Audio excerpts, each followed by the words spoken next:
Hello, I'm Seth Rosner. I'm Yulun Wang. And welcome to Chamber Music America's First Tuesdays. On this episode, we'll be discussing Pi Recordings and the state of the music industry, present and future. Pi Recordings was founded in 2001. It really began as a vehicle to release the music of Henry Threadgill. We had some good fortune with those first two Threadgill releases to begin working then with Roscoe Mitchell, Wadada Leo Smith, and begin a informal relationship with the AACM and documenting their music, which was an important part of what we wanted to pursue. Very soon after the release of the Henry Threadgill recordings, Yulun Wang became an integral part of the label, and we began working together, and we've worked together ever since. The first album that we did together was an Art Ensemble of Chicago recording, which really, I think, sort of cemented musically, aesthetically, and philosophically the direction of the label. You know, by doing 5 releases a year, we can really space them out over the course of an entire year. So give every release 1 or 2 months breathing space. Because what we're finding is that, you know, there probably are 2,000–3,000 new releases a year in our sort of general space. And the fight is always just to get any kind of recognition, any kind of focus. And you feel like, you know, musicians are out there fighting for any little scrap of attention. I think we're in agreement that, you know, the world doesn't need more releases, doesn't need more recordings. And if you're going to put something out there, you really ought to fight to make sure that you get heard, that release gets heard. And so it's just important for us to get, you know, to put as much effort as we can, whether that's crafting the narrative behind the release, making sure that it sounds great, making sure that the cover is attractive. I mean, so every step along the way, sort of putting the attention of detail into every release. We feel like if we did more than 5, it would really compromise our ability, just because our bandwidth, frankly, isn't wide enough to be able to do that for each and every single one of our releases. You know, if we're just talking nuts and bolts, I think this is great. It's great for the music to be have lived and breathed for a bit period of time before going into the studio. You know, because oftentimes what we find is that musicians will write new music, and they'll rush it into the studio and because it's just the real life constraints. But if at all possible, to play out, perform this music live, so that you can really get a much better sense outside of the rehearsal studio for how this is coming off. I think that really helps. I do think that after the recording is done, and of course it doesn't need to be said that, you know, going to a good studio, getting great sound, getting a great mix and getting a great master always helps. Having compelling cover art is always very helpful, is always helpful and frankly necessary to stand out. And then I think beyond that, when you get closer to the release date, you know, for us, it's just super important for us to tell the story. To tell the story of the release, to tell the story of the artist, and not in a cliched way. And it's a fine line to be, you know, between sort of getting so hackneyed with with the life story of the musician versus just, you know, giving the information that really helps make the musician stand out. And then talking about the music, but in a way that's not just so overly complicated and musical and about theory, but still gives a sense of you know, what the musician is striving for here. I think that is, so having a great press release and a great narrative to give to press, I think is really important. And then, you know, but you can do all of that, but if people never get to hear it, that doesn't do anybody any good either. You know, as Yulun said before, what did you say, 2,000 to 3,000 albums? What is that estimate? Like a year. A year, 2,000 to 3,000 albums a year. I mean, just sit back and do the math. We still send out copies to press. We are still, as Yulun said, you know, we've had the good fortune of appearing in year-end lists or polls for quite some time now, and that's really benefited the releases and the artists.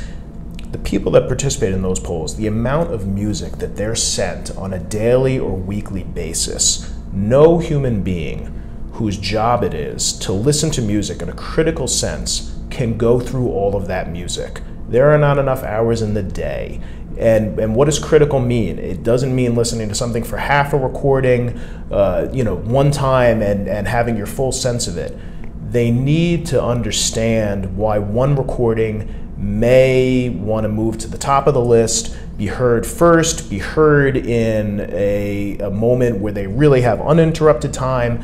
That's very critical, and that's something that we've really worked on doing. And again, whether that's the story that Yulun is creating as he's working with the artist to put together the press release, whether that's the artist informing us a little bit about what distinguishes this recording, or that's really about tracing the arc of the artist's work. I think again with Jen Shu, if people weren't familiar with Jen's progression and what she's been doing to inform her music and just forward herself as an artist, they wouldn't be getting everything out of the recording.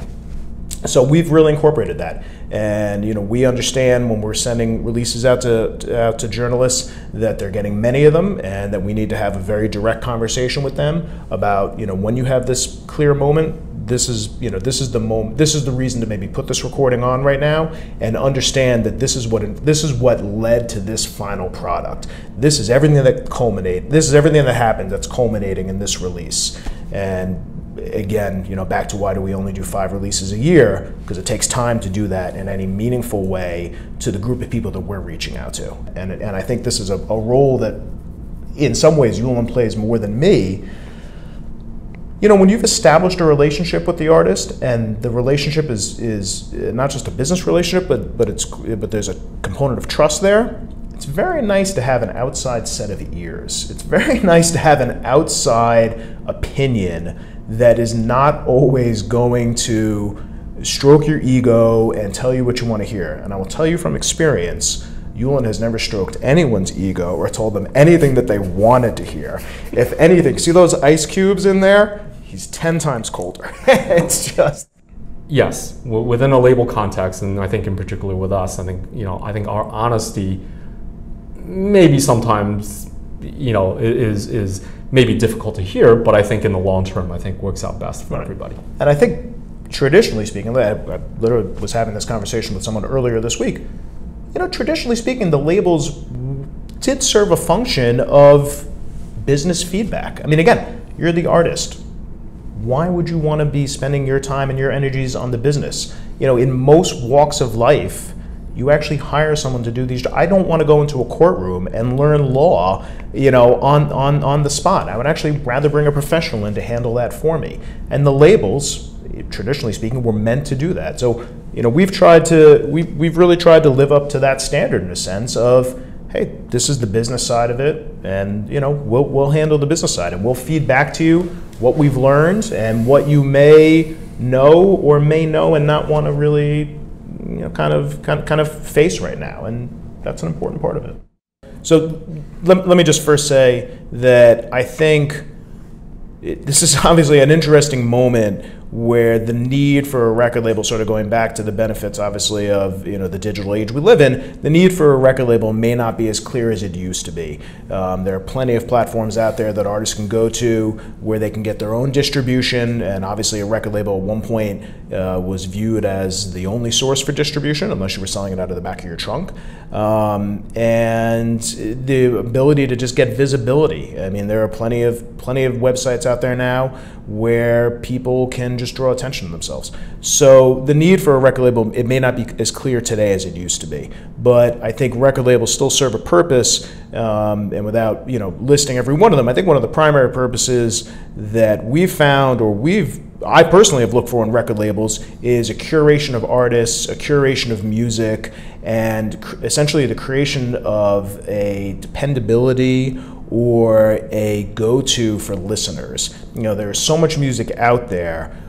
The audiences, I think, really value a label that they feel they can trust. And I think we do that in most walks of life, you know, whether it's a chef who owns multiple restaurants, whether it's whether it's a director of films, or you prefer TV shows on AMC. When you know that there's an outlet that has a certain type of output that you like, and it doesn't have to be the only output, you're going to continue to return to that. And a record label, I think, can provide that in a manner that self-release can't.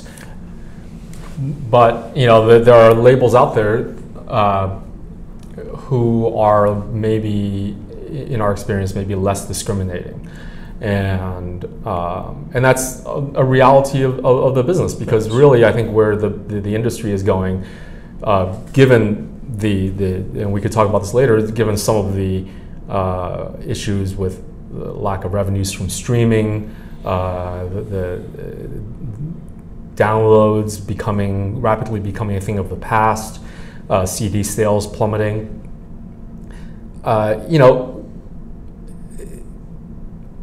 that point, what does a label do for you? If those sources of revenue are going away, and how does a label survive, right? And so I think what's going on now is that there are many labels are really serving more of I think that the term that some people use is a label service function.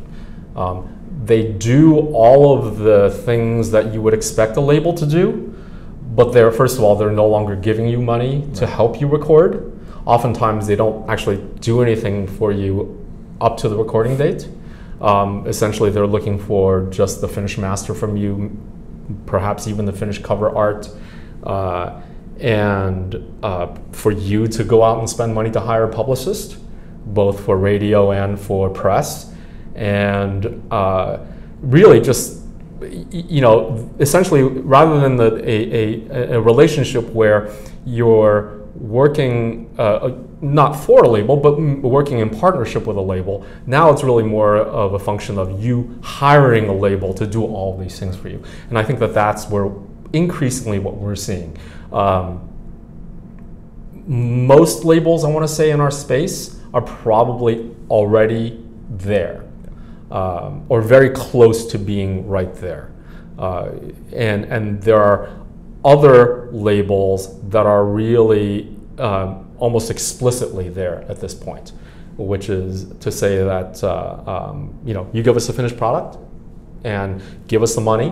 We'll maybe help you do some of these things, but you have to pay for all these services, and we'll help you get it into the release pipeline. And there's a place for those labels, because again, if you're a young artist and you're not maybe at the point where the label or labels that you love are ready to bring you on, and like anything else, you're going to take progressive steps. There are certain clubs that you wind up playing at in the beginning that move you on to the next clubs. Yeah, and as you said before, I mean, it's we know it's hard work running a label. It's hard work doing all this stuff. I don't think people appreciate the amount of things, just completely mind-numbing things that we do, unfortunately, that an artist should not be spending time doing. And there is a cost for that, and perhaps that is, given that revenues are curtailed, some things got to pay for it. Sure. And so that, I sort of feel like, may be the future. And what we have found is that careers are rarely made on one record. Careers are made on a body of work that gets built over time.